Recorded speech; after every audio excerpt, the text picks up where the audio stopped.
پردے کے بارے میں قرآن حکیم کی اس آیت پہ غور کیجیے، سورۃ نور ہے۔ وَقُلْ لِلْمُؤْمِنَاتِ، اے نبی علیہ الصلاۃ والسلام مسلمان عورتوں سے کہہ دو وہ اپنی نگاہوں کو نیچا رکھیں، وَيَحْفَظْنَ فُرُوجَهُنَّ، اپنی عزت و شرمگاہ کی حفاظت کریں، وَلَا يُبْدِينَ زِينَتَهُنَّ إِلَّا مَا ظَهَرَ مِنْهَا، اور اپنی زینت کو کسی کے سامنے ظاہر نہ کرے، ہاں جو اپنے آپ ظاہر ہو جائے۔ یہ چہرے کے پردے کی بہت بڑی دلیل ہے، اسی پر بحث کریں گے انشاءاللہ۔ اے نبی علیہ الصلاۃ والسلام کہیے ان کو، مومنوں کی بیویوں کو، اپنی نگاہوں کو نیچا رکھیں، اپنی شرمگاہوں کی حفاظت کریں، اپنی زینت کو ظاہر نہ کریں سوائے جو خود بخود ظاہر ہو جائے، اپنے گریبانوں پہ اپنی اونڈیاں ڈال رکھیں اور اپنی زینت کو ظاہر نہ کریں سوائے اپنے خاوند کے سامنے، اپنے والد کے سامنے، اپنے سسر کے سامنے، اپنے بیٹوں کے سامنے یا خاوند کے بیٹوں کے سامنے، بھائیوں کے سامنے، بھتیجوں کے سامنے، بھانجوں کے سامنے، اپنی میل جول کی عورتوں کے سامنے، یا ایسے خدام کے سامنے جن میں مردانہ خواہشات نہ ہو، ان کے اوصاف نہ ہو، اور ایسے بچوں کے سامنے جنہیں ابھی عورتوں کے پردے کی باتوں کا علم نہ ہو۔ وَلَا يَضْرِبْنَ بِأَرْجُلِهِنَّ، اپنے پاؤں کو زمین پہ زور سے نہ مارے، لِيُعْلَمَ مَا يُخْفِينَ مِنْ زِينَتِهِنَّ، تاکہ ان کے پاؤں کی چھپی ہوئی زینت کا لوگوں کو پتہ نہ لگ جائے۔ وَتُوبُوا إِلَى اللَّهِ جَمِيعًا، سارے کے سارے اللہ کی طرف توبہ کرو اے مومنو تاکہ تم فلاح پا جاؤ۔ اس میں سب سے پہلے اللہ نے جو حکم دیا، مومن عورتوں کو اپنی عزت و عصمت کی حفاظت کا حکم دیا، عفت اور پاک دامنی کا حکم دیا۔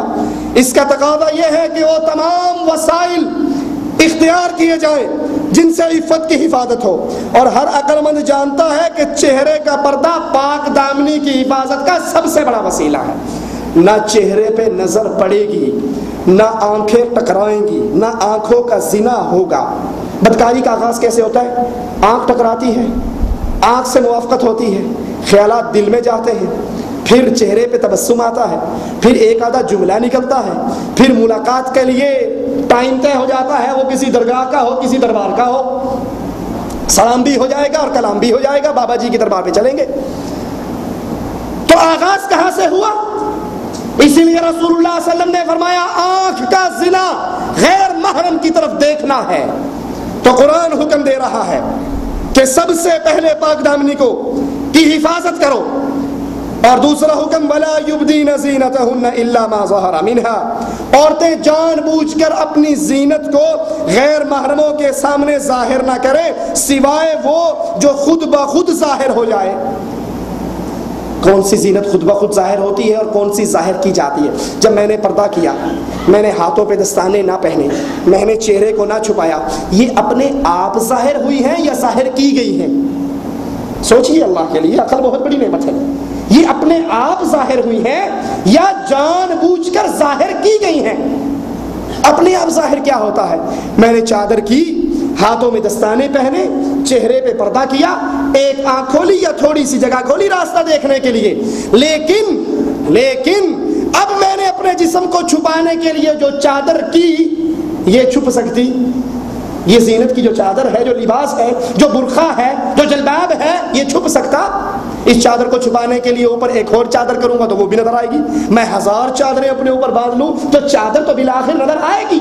تو یہ وہ چادر کی زینت اپنے آپ ظاہر ہونے والی، جس کو چھپانے کا کوئی طریقہ کار نہیں ہے۔ لیکن ہاتھوں کو تو چھپانے کا طریقہ کار ہے دستانے پہن کر، چہرے کو تو چھپانے کا طریقہ ہے جلباب پہن کر، لیکن جو اوپر کی زینت ہے اس کو چھپانے کا کوئی طریقہ نہیں۔ تو یہاں چہرے اور ہاتھوں کو چھپانے کا حکم ہے، لیکن جو زینت اپنے آپ ظاہر ہو جائے، جس چادر سے پردہ کیا جائے، وہ اپنے آپ ظاہر ہے، اس کو جتنا بھی چھپانا چاہو وہ لوگوں کو نظر آئے گا۔ یہ کالے برقعے میں کوئی اور جا رہی ہے، تو یہ اس آیت سے مراد